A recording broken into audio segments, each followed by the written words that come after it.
오늘 말씀은 변화산에 올라가신 우리 주님의 모습의 말씀을 한번 같이 묵상하도록 하겠습니다. 오늘 본문 28절 우리 매 절을 함께 살펴볼 테니까요. 여러분 성경책 펴놓고 한 절씩 꼼꼼히 살펴보도록 하겠습니다. 28절은 이렇게 시작합니다. 이 말씀을 하신 후 8일쯤 되어 이렇게 이야기합니다. 그러니까 이 사건은 앞부분에 나오는 사건과 시기적으로 이어지는 말씀이라는 거죠. 8일쯤 돼요. 그러니까 약 일주일쯤 지난 다음에 이 지금 사건이 벌어지고 있는 거죠. 그럼 그 이전에 어떤 사건이 있었습니까? 눈으로 앞부분을 한번 살펴보시면 예수님께서 나를 누구라고 하더냐라고 제자들에게 질문했던 바로 그 사건이 펼쳐지고 있습니다. 예수님께서 제자들에게 나를 누구라고 하더냐라고 물으심으로써 십자가 사건을 예고하셨던 사건이 바로 중요한 앞부분의 사건인데요. 다시 말해서 너희는 나를 누구라고 하느냐라고 물으시는 이 물음에 제자들이 뭐라고 대답했습니까? 하나님의 그리스도시니이다 이렇게 답을 했습니다. 이 답은 정답이죠. 주님은 그냥 랍비 정도가 아닙니다. 선생님 정도가 아니라는 말이죠. 처음에는요 제자들도 랍비인 줄 알았습니다. 그냥 선생님인 줄 알았어요. 그런데 그분을 따르면서 말씀을 듣고 배워보니까 이게 랍비의 수준이 아니라는 걸 깨닫게 되는 거죠. 그때부터 성령이 그의 마음에 역사하면서 당신은 메시아 그리스도이십니다 라고 고백이 바뀌게 된 겁니다. 제자들에게 이 깨달음이 있는 것을 확인하자 그때부터 주님은 당신의 십자가 사건을 예고하시면서 예수님의 사역 2막을 열어 가십니다. 지금까지는 가르치고 고치고 전파하는 사역에 집중했지만 이제는 십자가를 향해 내리막으로 내달리듯 달려가는 그 기점, 그 분기점이 뭐냐 하면 바로 이 너희가 나를 누구라고 하더냐 이 사건이었다는 말이죠. 베드로의 이 고백이야말로 예수님의 사역에 있어서 매우 중요한 분기점이 됩니다. 이 사건을 기록하고 있는 마태복음 16장에도 이렇게 나오죠. 너희는 나를 누구라고 하더냐 라고 기록하고 주는 그리스도시요 살아계신 하나님의 아들이십니다 라고 고백했을 때 그때 예수님이 이렇게 말합니다. 마태복음 16장 21절 말씀인데요. 자막 같이 읽어봅시다. 이때로부터 예수 그리스도께서 자기가 예루살렘에 올라가 장로들과 대제사장들과 서기관들에게 많은 고난을 받고 죽임을 당하고 제3일에 살아나야 할 것을 제자들에게 비로소 나타내시니라. 자, 여기 보면 첫 문장이 이렇게 시작합니다. 이때로부터 그리고 끝에 가면 비로소 이렇게 이야기를 합니다. 여기 이때로부터라는 말은 이때가 분기점이 되어졌다는 말이죠. 그러니까 예수를 그리스도로 고백한 그때로부터 예수님께서는 이제 뭘 가르치기 시작했냐면 당신이 고난받고 십자가에 죽으실 것과 사흘 만에 살아나실 것을 비로소 가르쳤다라고 말하는 거예요. 마치 제자들이 예수님이 누구신가를 깨닫지 못했다면 당신이 십자가 지고 죽으실 것에 대한 이야기를 할 수 없었던 것처럼 그래 너희가 이제야 깨달았구나. 그러면 내가 이제야 이 말을 할 수 있겠다. 마치 그런 모습을 우리에게 보여주신다는 거죠. 그러니까 제자들의 예수님 이해가 완성되는 이 시점이 예수님께서 십자가로 이제 본격적으로 나가도 되는 시점이 되었다는 말이죠. 예수님은 제자들이 바로 이 사실 예수님이 그리스도라는 사실을 확실히 깨닫기까지는 본격적인 사역을 돌입하실 수가 없었다라는 말로도 해석할 수 있을 겁니다. 그만큼 그 깨달음이 너무너무나 중요했다는 거예요. 그러니까 지금까지 예수님의 사역의 포인트는 어디에 있었냐 하면 제자들로 하여금 당신이 누구인지를 깨닫게 하는데 모든 포커스를 맞추어서 해왔다라는 거예요. 겉으로 보기에는 고치고 치료하는데 모든 포커스가 맞춰져 있었던 것 같은데 그게 아니라 실제로는 제자들이 예수님을 그리스도로 깨닫게 하는 데에 모든 포커스가 맞춰져 있어서 그것이 이제 딱 이루어졌다라고 인정되는 순간 예수님은 그래 됐다. 이제는 그렇다면 나는 십자가로 가겠다. 지금 이런 이야기가 펼쳐지고 있다는 말이죠. 그러니까 여러분, 우리가 예수님을 안 지가 오래되었다라는 사실은 사실 별로 그렇게 큰 의미를 갖지는 못합니다. 무리들도요, 예수님을 3년씩이나 쫓아다닌 무리들도 있지 않겠습니까? 제자보다 더 오래 쫓아다닌 사람들도 혹여나 있을 수 있지 않겠습니까? 그러나 무리들이 예수님을 알고 따라다닌 건 떡 먹기 위한 것이라고 말했고, 그 시간이 얼마나 되었든 그건 예수님이 별로 관심 없는, 상관하지 않는 일이었습니다. 그러나 제자들이 예수는 그리스도라는 사실을 깨닫게 되자 예수님은 마치 숨통이 트이시는 것처럼 새로운 사역으로 그러면 내가 이제 들어갈 수 있겠다라고 결단하고 지금 움직이고 계시다는 말이에요. 그러니까 여러분, 우리가 오늘 예수 그리스도를 깨닫고 고백하기 전까지는 하나님은 내 사역의 바운더리에서 아무것도 할 수 없고 그냥 아직도 밑밥을 까는, 밑바탕을 만드는 일을 하실 수밖에 없다라는 말로 들리지 않을까요? 그러면 그 일을 하시는 하나님은 우리에게 뭘 가장 원하실까요? 제자들이 예수는 그리스도라고 깨닫는 그 순간처럼 우리가 예수님을 진짜 깨달을 때를 하나님은 간절히 지금 기다리며 우리를 부르고 계신다는 것. 우리가 그냥 교회에 왔다 갔다 하는 걸 하나님은 기대하는 게 아니라는 말이에요. 내가 네 삶에 들어가서 네 인생에 변화를 주고 새로운 사역을 시작할 수 있는 기점을 예수님은 우리 인생에서 만나고 싶어 하신다는 말이에요. 개개인마다 그런 기점이 다 있어야 합니다. 있을 것입니다. 여러분 인생에는 그런 기점이 언제입니까? 바로 그때로부터 내 인생은 변화되기 시작했습니다. 그때로부터 하나님은 내 인생에 이렇게 역사하셨습니다. 여러분, 그렇게 말할 수 있는 여러분 인생의 변곡점이 언제 있었냐라는 말입니다. 오늘 예수님이 제자들과의 그 관계, 만 3년의 사역 속에서 예수는 그리스도시오라고 말하는 그 고백의 순간이 변곡점이 된 것처럼 하나님은 우리에게 그때를 찾고 계시다라는 말입니다. 여러분, 우리 영혼에 하나님의 새로운 사역이 언제부터 가능한가 하면 바로 우리가 주님을 나의 하나님으로 고백하며 내 마음을 주께 맡길 때부터, 그때부터 하나님의 새로운 역사가 내 인생에 시작된다는 사실을 여러분 믿으시기를 축복합니다. 그러므로 여러분들이 교회를 아무리 오래 다녀도요, 그냥 다니는 사람들은 군중으로 그냥 오래 다녔을 뿐이에요. 그러니까 시간만 오래 걸렸을 뿐이에요. 안타깝죠? 군중의 삶입니다. 그런 분들은 부탁컨대 예수가 누구신지 제대로 깨닫고 주님 앞에 제대로 고백하고 그분 앞에 내 인생을 맡기는, 바로 그런 제자의 삶으로 바뀌는 그런 분기점이 여러분 인생에 꼭 있으시기를 축복합니다. 여러분, 설렁설렁 다니는 게 그 시간이 길어진다고 여러분에게 복의 시간이 길어지는 거 아닙니다. 아무 상관없는 시간이 길게 가면 그만큼 안타까운 것일 뿐이에요. 주님은 계속해서 우리에게 노크하시는데 우리는 계속 못 들은 척하고 그냥 문 닫고 있으면 하나님만 속 끓일 뿐입니다. 아무 역사도 하지 못하실 겁니다. 우리 안에 들어오셔야 그 역사를 시작할 겁니다. 우리가 마음 문을 열 때까지 주님은 노크하시고 기다리신다는 말이에요. 여러분, 제자들이 이 고백을 할 때까지 주님께서 기다리셨고, 그 고백이 터질 때야 비로소 당신의 십자가 사역으로 나아가실 수 있었던 것처럼 우리 인생에도 그렇게 우리 인생에 주님을 모시고 받아들이고 고백하는 그 기점이 생길 때에 하나님은 내 삶에 역사하시는 놀라운 기점을 가지게 될 것이며 내 인생은 주님으로 말미암아 엄청난 변화를 경험하게 될 것이라는 말입니다. 여러분, 그런 기회가 여러분에게 있기를 축복합니다.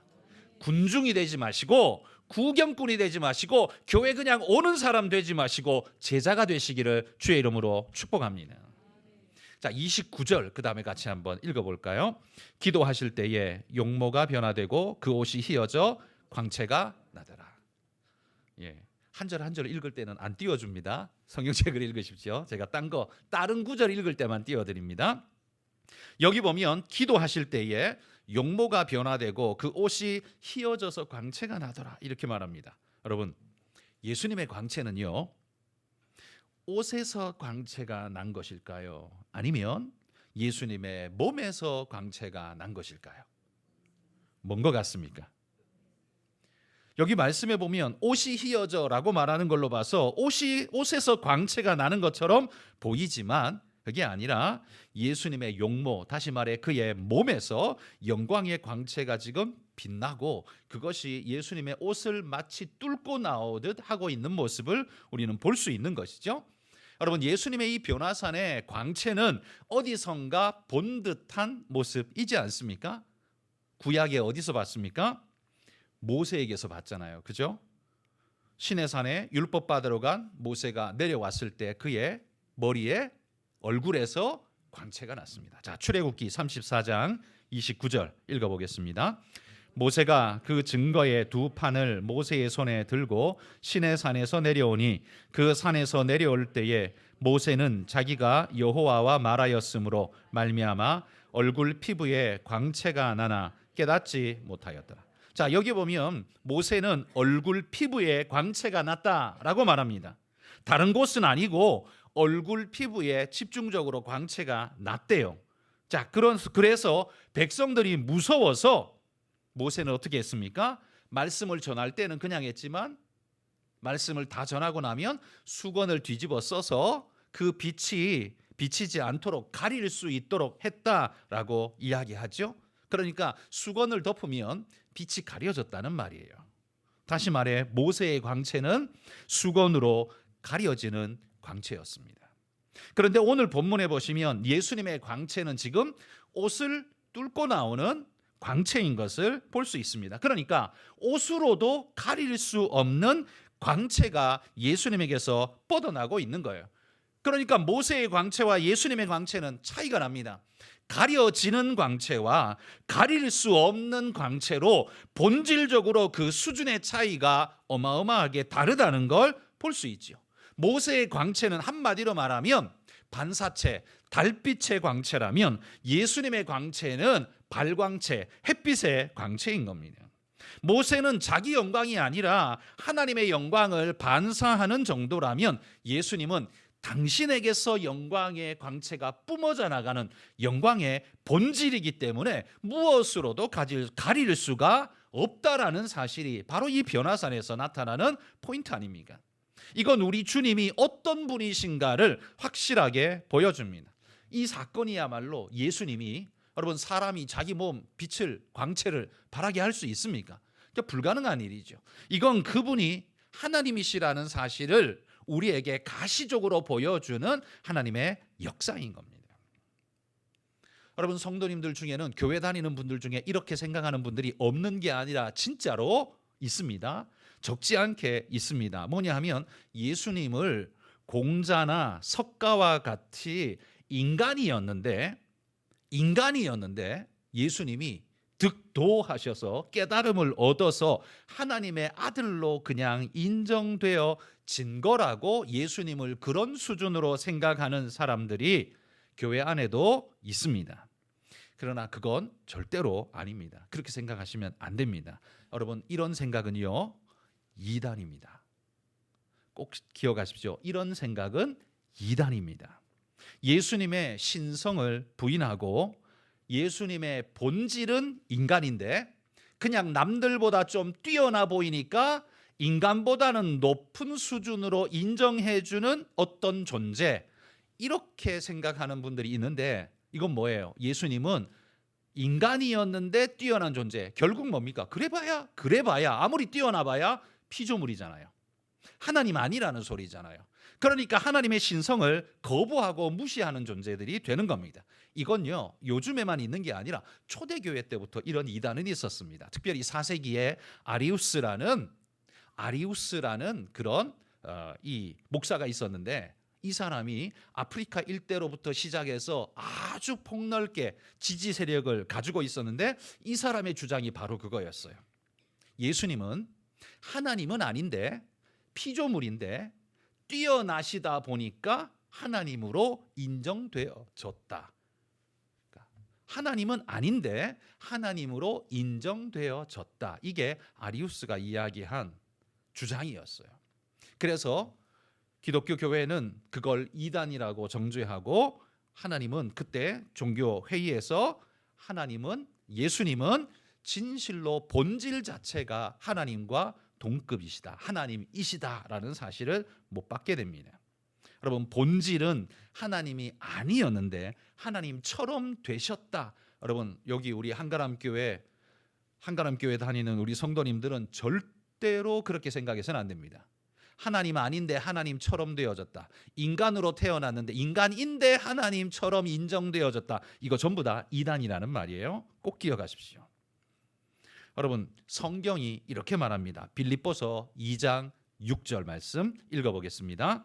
그는 근본 하나님의 본체시나 하나님과 동등됨을 취할 것으로 여기지 아니하시고. 여기 보면 사도 바울이 이렇게 말합니다. 그는 근본 하나님의 본체시나. 이게 뭐예요? 뿌리가, 그 시작점이 원래부터 하나님이셨다는 말이에요. 인간이었는데 하나님 된 게 아니라 원래 하나님이셨단 말이에요. 그 하나님이 인간의 몸을 입고 태어났을 뿐이에요. 그러니까 예수님은 하나님이 된 게 아니라 원래 하나님이셨다는 말이에요. 이 사실을 꼭 기억하셔야 합니다. 이걸 바로 증명해주는, 예수님의 신성을 증명해주는 사건이 바로 오늘 본문 변화산 사건이라는 말이에요. 그분의 광채는요, 모세와 같이 가려지는 수준의 광채가 아닙니다. 그분의 광채는 그 어떤 것으로도 가릴 수 없는 본질적 영광의 광채라는 말입니다. 이게 바로 베드로의 고백, 주는 그리스도시요 살아계신 하나님의 아들이십니다라는 고백에 대한 예수님의 응답과도 같은 겁니다. 그래, 네 고백이 참되도다. 나는 바로 그런 자니라 라고 스스로가 마치 보여주는 것과 같은 모습이 변화산에서 지금 펼쳐지고 있다라는 말이에요. 예수님이 그 앞에서 한 질문, 너희는 나를 누구라고 하느냐라는 질문을 당신이 직접 변화산에서 보여주시는 거예요. 나는 하나님이다 라는 사실을 지금 29절에서 보여주셨다는 말이에요. 29절, 그런 의미에서 우리에게 굉장히 중요하다라는 말입니다. 자, 성경책의 30절 같이 한번 읽어봅시다. 문득 두 사람이 예수와 함께 말하니 이는 모세와 엘리야라. 여러분, 유대인들이 제일 보고 싶은 사람을 꼽으라면 그 중에 1번을 다툴 만한 사람은 분명히 모세일 겁니다. 그렇죠? 제가 생각할 때 뭐 많지만 그 중에 가장 많은 지지를 받을 만한 세 사람을 꼽으라면 아마 아브라함, 모세, 다윗. 당신이 구약에 있는 당신의 조상, 성경에 나오는 믿음의 사람 중에 당신이 꼭 세 사람만 만날 수 있다면 당신은 누구를 만나러 가겠습니까? 라고 하면 아마 유대인들의 대다수는 이 세 사람을 만나지 않을까라고 생각됩니다. 모세는 거기에서 절대 빠지지 않는 존재라는 말이에요. 그런데 그 모세가 나타나서 지금 뭘 하고 있습니까? 예수와 함께 말하니 이렇게 말합니다. 무슨 말을 했을까요? 31절에 보시면 별세 하실 것을 말할세 이렇게 말합니다. 별세, 죽으실 것에 대한 이야기를 했다는 말이죠. 그러나 그냥 당신 일주일 뒤에 죽을 거예요. 참 안 됐습니다. 준비하시죠. 저승사자와 같이 죽음을 예고한다라는 이야기가 아닙니다. 이건 그냥 단순히 죽을 걸 이야기하는 정도가 아니라 십자가를 이야기했다는 말이에요. 하나님의 영원한 구원 계획인 십자가가 이제 완성될 겁니다 라는 이야기를 모세와 엘리야와 예수님이 함께 지금 대화를 하고 있는 거예요. 모세와 엘리야와 예수님이 함께 대화하고 있는 이 모습을 지켜보는 베드로는 이게 꿈인가 생신가 아마 환상처럼 황홀경에 아마 빠지게 되지 않았을까라고 생각됩니다. 여러분, 이 모습 또한 구약에 비슷하게 나타납니다. 자, 출애굽기 33장 11절 말씀 같이 읽어보겠습니다. 사람이 자기의 친구와 이야기함 같이 여호와께서는 모세와 대면하여 말씀하시며 모세는 진으로 돌아오나 눈의 아들 젊은 수종자 여호수아는 회막을 떠나지 아니하니라. 여러분, 지상에 존재하는 인생 중에 하나님을 친구처럼 대한 사람은 모세가 유일무이한 존재입니다. 친구와 같이 이야기했다라는 표현을 듣는 사람은 모세밖에 없어요. 독보적인 존재입니다. 아브라함도 대화했고 다윗도 하나님과 함께했지만 오직 모세에게만 이 표현을 써주고 있습니다. 이 얼마나 영광스러운 존재예요. 그런데 그 모세가 구속 사건의 완성을 위해서 마지막 때에 다시 나타나신 하나님이신 예수님과 대화하려고 다시 온 거예요. 신의 산에서 하나님 만났던 그 모세가 인간으로 오신 그 하나님과 대화하려고 다시 나타나 변화산에 만나러 온 거예요. 출애굽기 33장에 나오는 그 신의 산 사건을 마치 변화산에서 다시 한번 재현하는 것 같더라라는 말이에요. 그런데 모세 말고도 또 한 사람이 있죠. 누가 나옵니까? 엘리야가 등장합니다. 여러분, 엘리야는 어떻게 죽었습니까? 엘리야는 어떻게 죽었어요? 칼 맞아 죽었나요? 안 죽었습니다.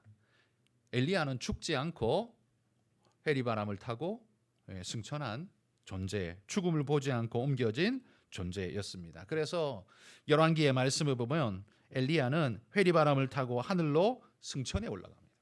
제자들이 엘리사에게 우리 하나님께서 우리 스승님을 하늘로 데려가다가 어디다가 뚝 떨어뜨리면 어떡합니까?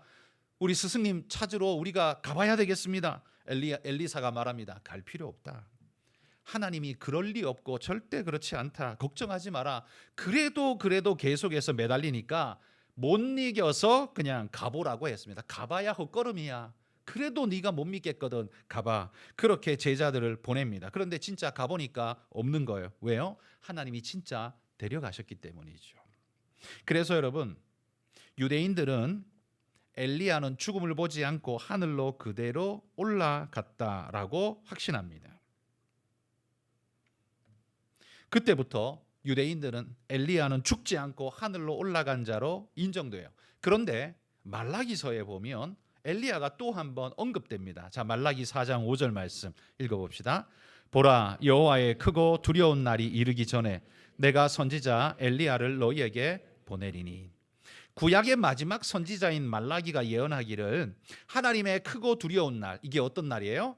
심판날입니다. 하나님의 심판날에 엘리야가 올 것이라고 이야기하고 있습니다. 그러니까 유대인들은 이렇게 생각하는 거예요.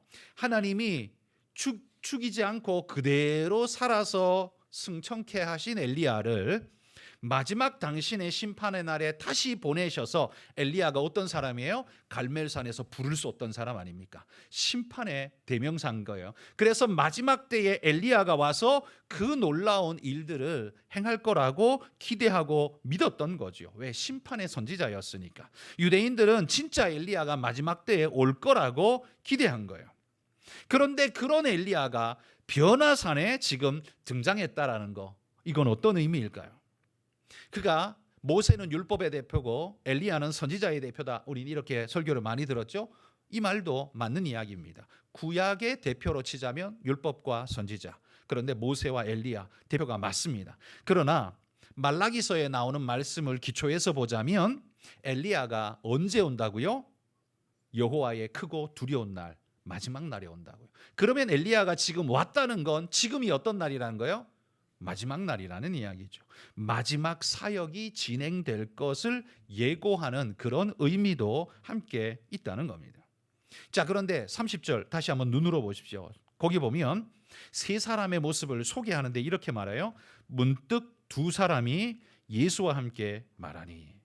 여기 보면 모세와 엘리야를 두 사람으로 그냥 묶어버리고, 그리고 예수님을 따로 이야기하면서 그들 둘이 예수님 앞에 있다는 사실을 설명하고 있습니다. 이건 세 명 중에 누가 포인트라는 말이에요? 예수님이 포인트라는 말이에요. 두 사람은 그냥 묶음이고 예수님만 따로, 이건 예수님의 포인트가 있다는 말이에요. 그들이 예수님 앞에 있다는 말입니다.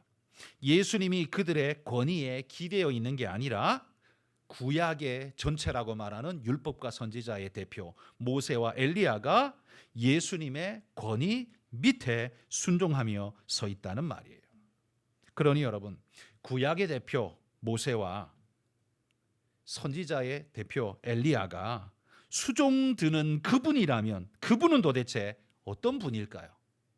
이게 바로 예수님이 했던 질문, 너희는 나를 누구라 하느냐에 대한 하나님의 대답이라는 말입니다. 너희는 나를 누구라 하느냐라고 제자들에게 물었지만 하나님이 친히 우리에게 대답해 주십니다. 그분이 누굽니까?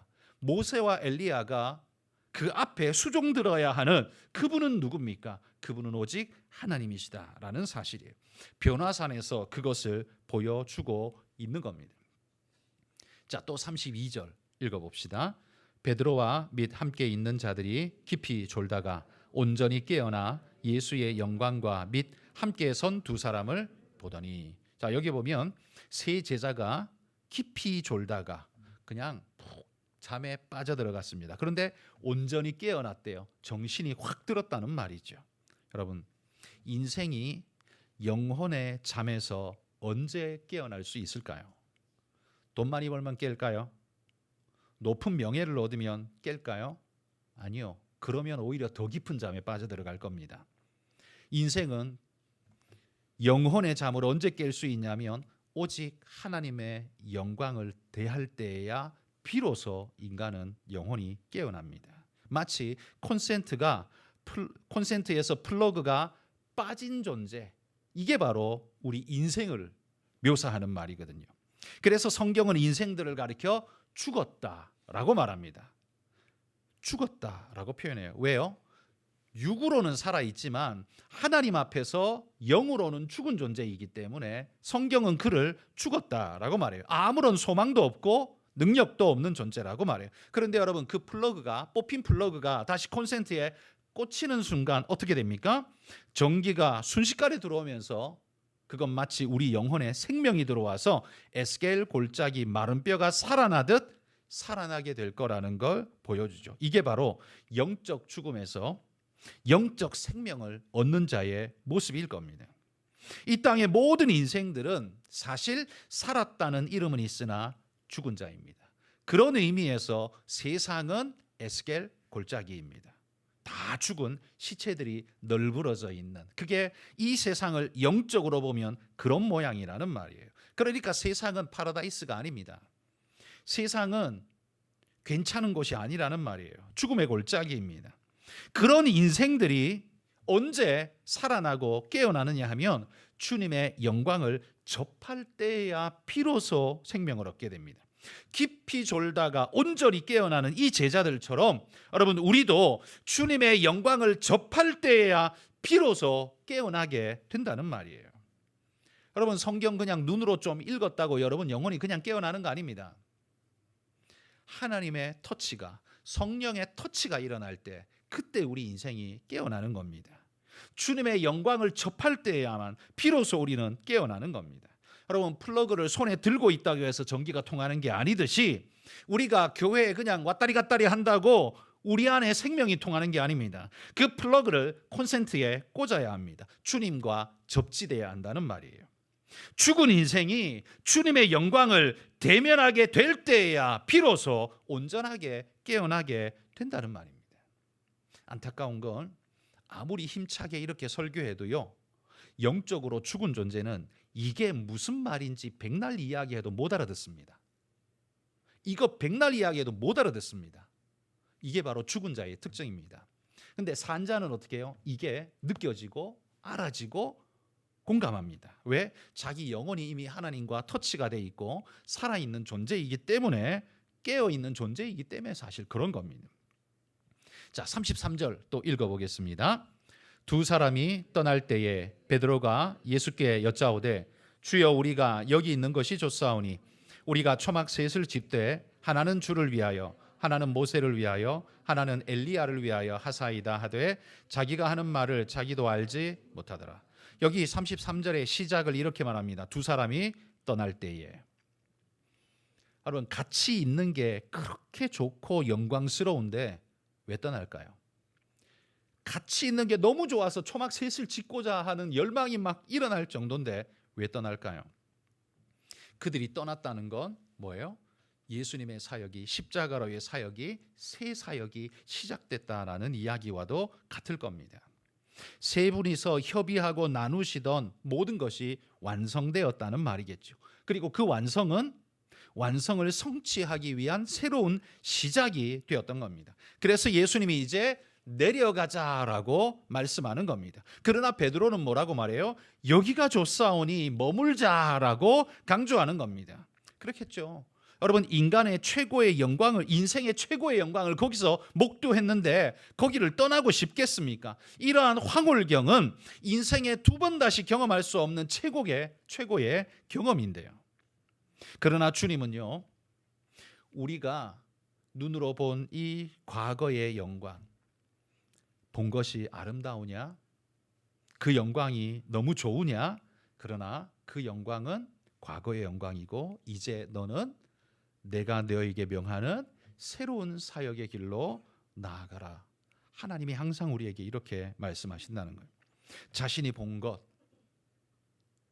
모세와 엘리야와 예수님의 영광, 이건 이제 베드로에겐 과거의 영광입니다. 초막 셋을 지어 드리겠다라고 하는 말은 고마운 말이기는 하지만 그러나 그 말은 하나님의 뜻과는 사실 배치되는 말입니다. 고마운 말이라고 해서 하나님의 뜻인 것은 절대로 아닙니다. 착한 말이라고 해서 예수님과 하나님과 뜻이 동일하다는 말은 절대로 아닙니다. 여러분, 홍해를 가른 뒤에 홍해에 머물러 있으면 그게 하나님의 뜻일까요? 홍해를 건넌 다음에 거기 해변에 주구장창 앉아 있으면 그게 하나님이 원하시는 걸까요? 아니요. 하나님이 원하는 건 뭐예요? 기적을 본 것에 머물러 있는 게 아니라 어디로 가야 돼요? 약속의 땅으로 가야 하는 겁니다. 하나님이 명하시는 약속의 땅으로 가야 하는 겁니다. 그 홍해를 가른 기적이 너무 화려하고 너무 대단하고 너무 영광스럽지만 거기 머물러 있으면 안 된다는 말이에요. 여러분, 우리도 과거의 영광에 머물러 있으려고 해서는 안 됩니다. 새로운 영광으로 달려가야 합니다. 하나님이 반드시 새로운 영광을 우리에게 보여주실 줄 믿고 새 발걸음을 드놓으시기를 소망합니다.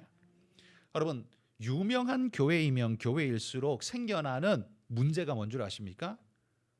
유명한 목사님이 지나가고 난 뒤에 교회는 거의 대부분 유명해지지를 않습니다. 피폐해집니다. 왜일까요? 그 유명했던 목사님한테 맨날 매여 있거든요. 이미 떠나셨는데, 이미 돌아가셨는데 거기 아직도 계속 매여 있어요. 그 영광을 추억하면서 계속 그것만 이야기하고 거기 그냥 매여 있어요. 대부분이 그렇습니다. 여러분, 저 이단 교회 중에 뭐 서머나 교회 그 김머시기 목사, 이름 뭔지 잊어버렸는데, 그 서머나 교회는 뭐예요? 그 목사가 죽고 난 다음에도요, 그 영상 녹화본 그거 틀어놓고 예배 드린다잖아요. 목사가 설교하는 게 아니라 옛날에 죽은 목사가 설교하는 영상 틀어놓고 또 돌려보고 또 돌려보면서 그걸로 예배한다잖아요. 그러면 그분이 하나님입니까? 그 사람에게 그렇게 매여가지고 영원토록 그렇게 하고 앉았게? 하나님은 홍해가 갈라지는 영광을 우리에게 줬어도요, 홍해 앞에 머물러 앉아 있기를 절대로 원하지 않는다는 말이에요. 아무리 위대한 목사가 목회를 했어도 떠나가고 나면요, 계속 가야 돼요. 하나님의 뜻이 어디예요? 약속의 땅으로 가라는 거지, 홍해 앞에 죽치고 앉아서 그 홍해 갈라진 영광을 울거먹으면서 거기서 기념품이나 팔고 앉아 있으라는 게 절대로 아니라는 말입니다. 초막 셋을 짓고 싶은 욕망은 우리 안에 누구에게나 있겠지만 그거 버리고 떠나가야 그게 하나님의 뜻입니다. 아무리 하나님이 변화산의 영광을 줬었어도 그 영광에 매여 있는 것은 그건 우리의 과거가 우리의 미래를 발목 잡고 있는 것일 뿐이지 절대로 하나님의 뜻이 아니라는 말이에요.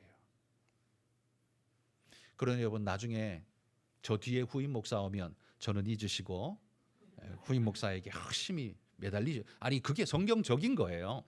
그게 성경적인 거예요. 그러니까 목사 입장에서는 개인에게는 서운할 수 있죠. 우리 원로 목사님이 계시니까 이렇게 말하는 게 엄청 조심스럽습니다. 근데 이건 어쩔 수 없는 사실이에요. 어쩔 수 없는 사실이에요. 그래야만 합니다. 그건 뭐 사람이 좋고 나쁘고의 문제가 아니라 하나님의 몸된 교회는 계속 가야 합니다. 약속의 땅으로 계속해서 가야 합니다. 그런데 과거의 영광에, 변화산의 영광에 초막 셋을 짓고 거기 앉아 있고 싶은 욕망은 있을지 모르지만 그건 하나님의 뜻이 아니라는 말이에요. 내려가라, 내려가라. 여러분, 하나님의 그 말씀을 듣고 내려가시기를 바랍니다. 34절 같이 읽어봅시다. 이 말을 할 즈음에 구름이 와서 그들을 덮는지라. 구름 속으로 들어갈 때에 그들이 무서워하더니. 자, 여기 보면 갑자기 구름이 등장합니다. 성경에 보면 하나님이 임재하실 때 구름이라는 것이 자주 등장합니다. 이 구름이라는 모티브로 하나님은 당신의 임재를 나타내 주셨습니다. 웬고하니 하나님은 영이시기 때문에 당신의 형체나 형상을 우리에게 보이실 수도 없고 보이시지도 않습니다. 그러면 하나님이 임재했다는 걸 어떻게 느낄 수 있을까요? 그래서 구약에서는 당신의 임재의 형태를 깨달아 알게 하기 위해서, 인생으로 깨달아 알게 하기 위해서 구름이나 연기나 밝은 빛이나 큰 천둥 같은 소리나 이런 매체를 통해서 당신의 임재를 우리에게 사인으로 보여주셨습니다. 그중에 가장 흔하게 등장하는 것이 이 구름이라는 모티브입니다. 그러니까 이 구름이 예수님을 뒤덮었다라는 말이 어떤 의미일까요? 그건 바로 하나님이 그분을 영화롭게 하셨다라는, 완전 주님의 영광으로 그를 둘러 덮었다라는 말과 같은 의미가 되는 겁니다. 이 말은 아까 말했던 우리가 오늘 본문의 앞에 나왔던 질문을 또 한 번 하나님이, 성부 하나님이 친히 대답하고 있는 거예요. 너희는 나를 누구라 하느냐라는 질문 앞에 성부 하나님이 답을 주시는 겁니다. 빽빽한 구름으로 그를 뒤덮어 하나님의 임재의 영광 가운데 덮으시면서 그는 하나님이시요 살아계신 하나님의 아들이라는 사실을 분명하게 보여주는 거죠. 그리고는 35절로 이어집니다. 35절 읽어봅시다. 구름 속에서 소리가 나서 이르되 이는 나의 아들 곧 택함을 받은 자니 너희는 그의 말을 들으라 하고. 그럼 하나님이 뭐라고 지금 명령하십니까? 초막 셋을 짚고 머물러 앉아있고 싶어하는 그들에게 그의 말을 들으라, 네 생각 버리고 그의 말을 들으라 라고 강조하고 있는 거예요. 주님의 말씀에 순종하라는 겁니다.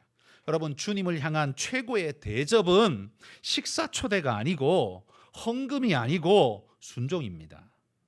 그래서 미가 선지자가 이렇게 말했잖아요. 천천의 수양이나 만만의 강물 같은 기름을 하나님이 기뻐하실까? 그게 하나님의 기쁨의 요소가 아니라는 말이에요. 그럼 뭐가 하나님의 기쁨의 요소예요? 그분의 말씀을 듣고 순종하며 정의를 행하는 것. 그게 바로 하나님 말씀에 순종하는 것을 이야기하는 겁니다. 그걸 하나님께서 너무너무 기뻐하신다라는 말이에요. 그러므로 여러분, 제자들이 본 영광에 머물러 있고 싶어하는 인간적 마음은 충분히 우리가 이해되지만 거기에 머무는 것은 절대로 하나님이 기뻐하시는 뜻이 아닙니다. 과거의 영광에 머물러서 초막을 짓는 것보다 하나님은 우리에게 뭘 하라고 말해요? 주의 말씀을 들으라, 순종해라, 그 말씀이에요. 내려가자, 그 말씀에 순종하고 따라가라는 말이에요. 이게 하나님의 명령인 것입니다. 여러분, 우리가 교회들마다 교회 가보면 언제나 이런 사람 꼭 있습니다. 예전에 내가 한가닥 했고 이 교회에 내가 무슨 공로가 많고 내가 옛날에 선교헌금 내가 1,000만 원 했네, 2,000만 원 했네 하면서 주장하는 사람들 꼭 있습니다. 그거 언제까지 울고 먹어요? 죽을 때까지 울고 먹습니다. 그게 바로 초막 셋을 짓는 일입니다. 초막을 짓는 건 우리 할 일 아닙니다. 초막을 버려두고 주님 말씀 따라 내려가는 게 그게 우리가 할 일입니다. 초막을 짓는 건 누구 위해서 하는 거예요? 자기 위해서 하는 겁니다. 주님 위해서 하는 거 아니에요. 십자가 지지 않을 사람이 거기 초막 지고 앉아서 죽 치고 앉아서 거기서 자기 이야기만 하고 있는 사람이 될 거예요. 여러분, 초막은 하나님 영광 보고서 좋아서 짓기는 하지만 시간이 지나고 나면 하나님의 영광이 아니라 그 초막 안에 자기 영광으로 도배해 놓고 있는 모습을 발견하게 될 겁니다. 여러분, 그런 의미에서 초막 짓지 마십시오. 초막 짓지 마십시오. 초막 짓는 건 하나님 위해서라고 이름표는 붙이는데 정작은 100% 결국에는 자기 위해서 하는 일입니다. 초막 짓지 마십시오. 내려가십시오. 떠나십시오. 떠나십시오. 이 교회 건축할 때 나 10억 헌금했어 하셨으면 입도 띄지 마십시오. 아무 말도 하지 마십시오. 그게 진짜 헌금한 사람입니다. 나 이거 헌금했어, 이거 내가 10억 했어 뻐기는 사람은 초막이나 짓고 있는 사람이지 주님 따라 십자가 길 가는 사람 아닙니다. 내가 선교회금 뭐 2,000만 원 5,000만 원 했어, 교회 지을 때 내가 그 교회 지었어 하나님이 알아주시면 되지 꼭 그걸 누가 다 알아줘야 됩니까? 그걸 알아줘야 한다고 생각하고 뻐기고 있는 그 자세가 바로 초막 새 찍고 거기 죽치고 앉아서 십자가 지로 안 가고 계속 변화산에서 내려오지 않으려고 발버둥 치는 모습과 똑같아 보이지 않습니까? 그건 하나님의 뜻이 아닙니다. 그건 하나님의 뜻이 아닙니다. 여러분, 초막을 과감하게 내던질 수 있는 그런 결단이 여러분 우리 안에 있기를 소망합니다. 주님을 위해서, 그 말씀에 순종하기 위해서라면 내 영광, 화려한 무엇, 그냥 간판 붙이고 싶은 욕구 다 내던지고 십자가를 향해 그냥 산을 내려가는 것, 그게 바로 십자가의 제자가 해야 될 참된 길이라는 사실을 기억하고 여러분 우리가 그 믿음으로 살아가는 우리 모두가 되기를 주의 이름으로 축복합니다.